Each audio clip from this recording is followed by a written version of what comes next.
Sénateur Klein.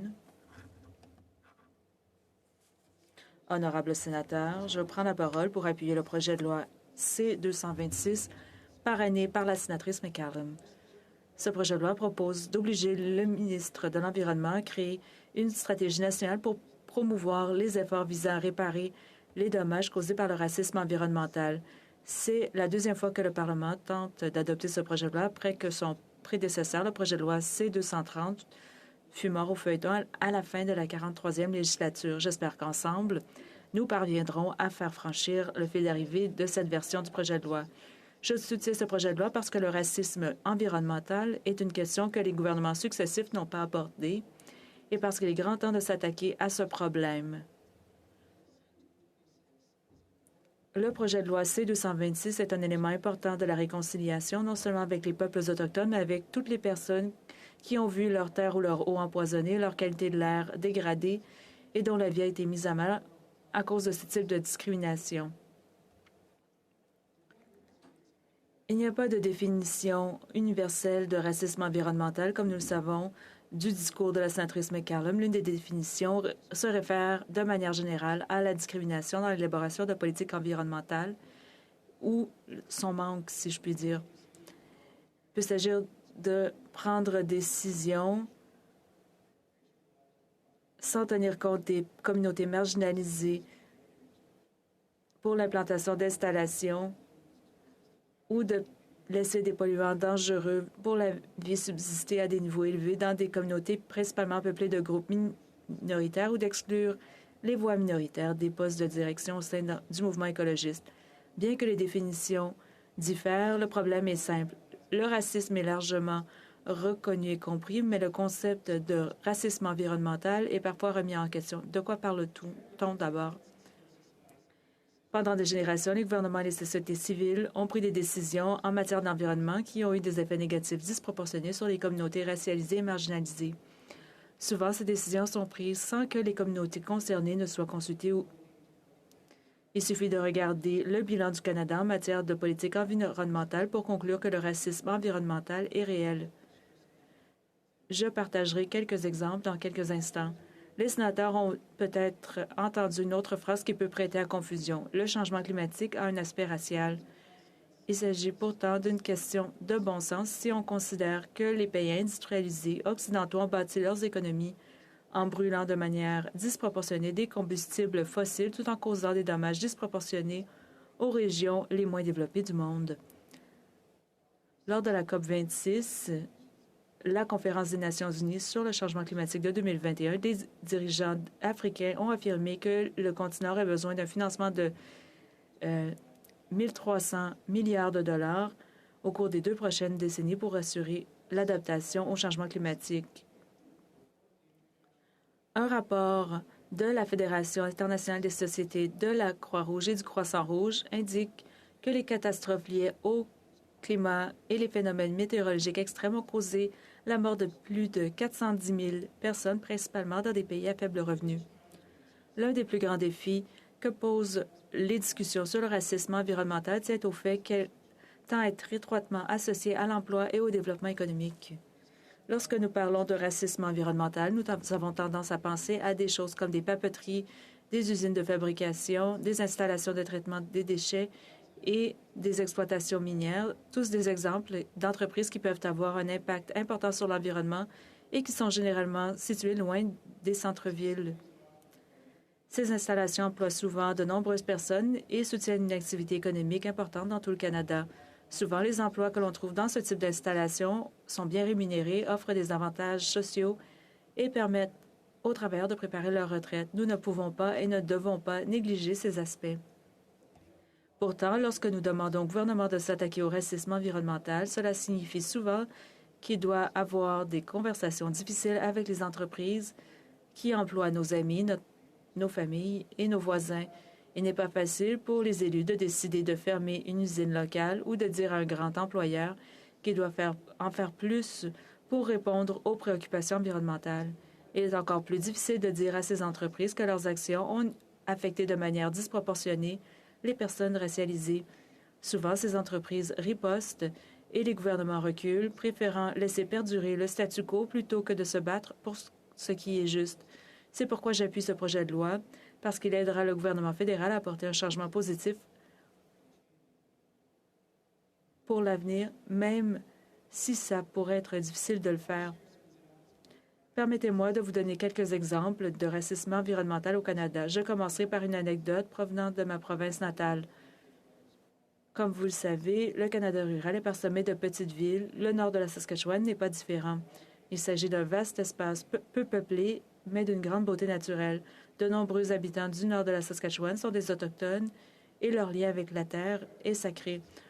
Toutefois, le nord de la Saskatchewan est également connu pour l'exploitation de l'uranium.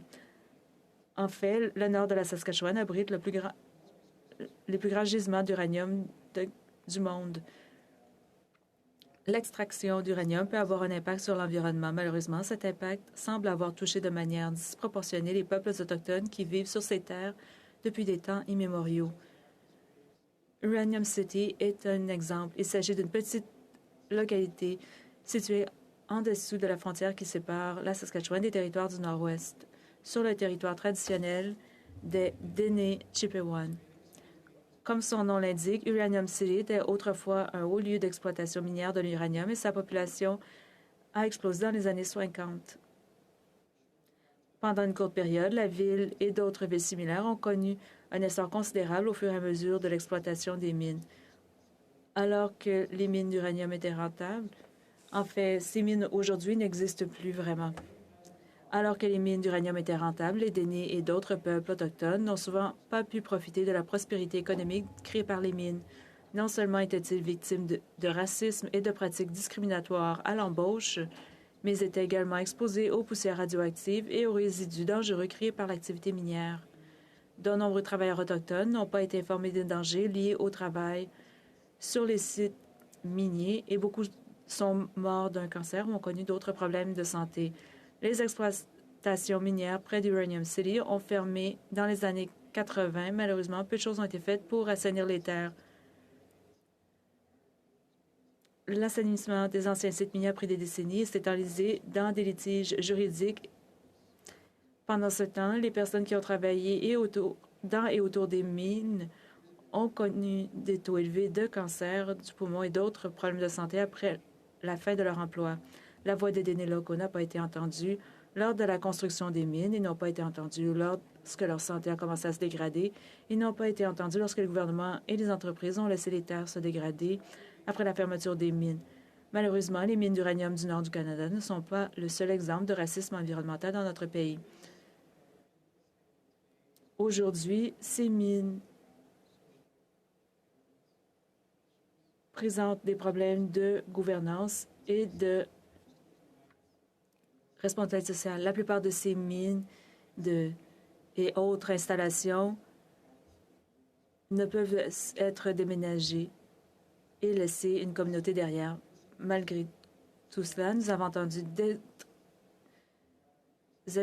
d'autres exemples de racisme environnemental dans des endroits comme Boat Harbour en Nouvelle-Écosse où les affluents ont été déversés dans les cours d'eau dont la Première Nation de Pictou Landing dépend depuis des décennies. Un autre exemple se trouve ici en Ontario, sur les terres de la Première Nation de Grassy Narrows. Leur histoire est celle d'une eau empoisonnée, de l'impact qu'elle a eu sur des générations de familles. Pendant des générations, il y a eu une usine de papier à Dryden en Ontario. Cette usine est encore en activité aujourd'hui. Pourtant, son histoire est entachée. Dans les années 60 et 70, l'usine chimique de l'usine a déversé 9000 kg de mercure dans la rivière English Wabigoon. Le mercure a empoisonné la rivière dont les habitants de Grassy Narrows dépendaient pour pêcher le poisson. Les problèmes de santé liés à l'empoisonnement au mercure persistent dans la communauté depuis. Ni la société, ni le gouvernement provincial n'ont accepté d'assumer la responsabilité de ce qui s'était passé. Il a fallu attendre des années avant qu'un règlement ne soit déterminé, mais il était bien trop tard. Pour un dernier exemple, je me tourne vers la Nouvelle-Écosse. Il s'agit de l'histoire d'une communauté du passé, mais dont l'héritage perdure. Il y a plusieurs décennies, dans ce qu'on appelle aujourd'hui le nord d'Halifax, il existait une communauté appelée Africville.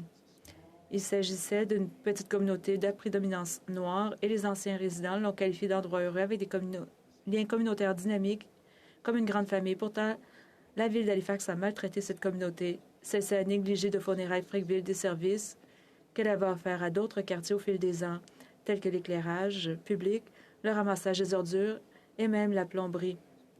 Pour ne rien arranger, la Ville utilisait souvent Frankville et ses environs comme décharge pour des services qui n'auraient jamais été bien accueillis dans d'autres communautés telles qu'une usine d'engrais, une prison, un abattoir et oui, un dépotoir.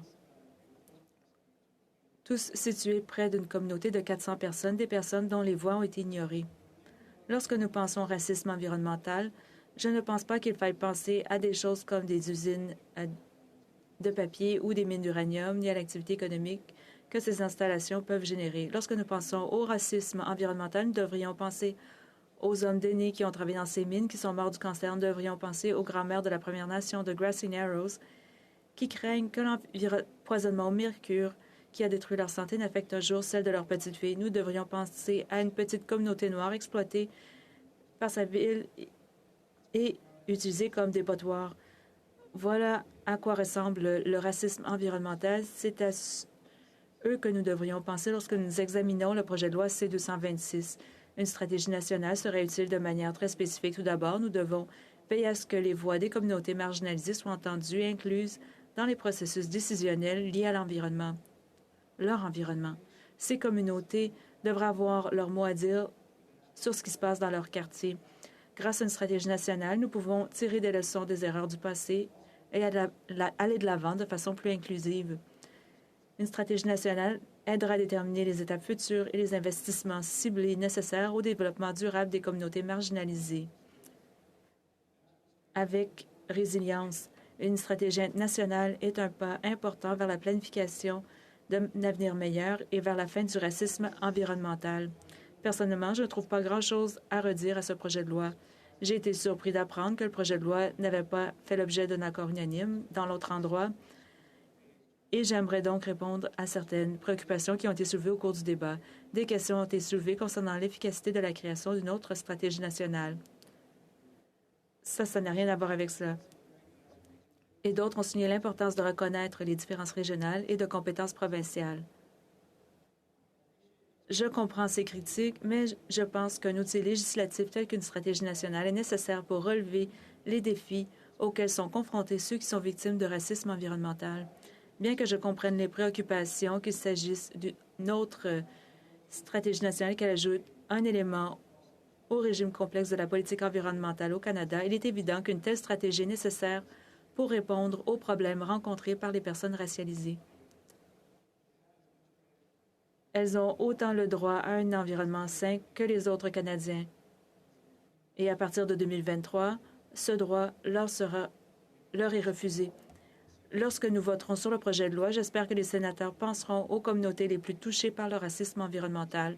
Ces communautés ne peuvent attendre plus longtemps et nous ne pouvons plus ignorer ce problème. J'espère que les sénateurs appuieront le projet de loi C-226 afin que nous puissions le renvoyer en comité et faire un pas de plus vers la création d'un Canada plus équitable pour tous. Merci.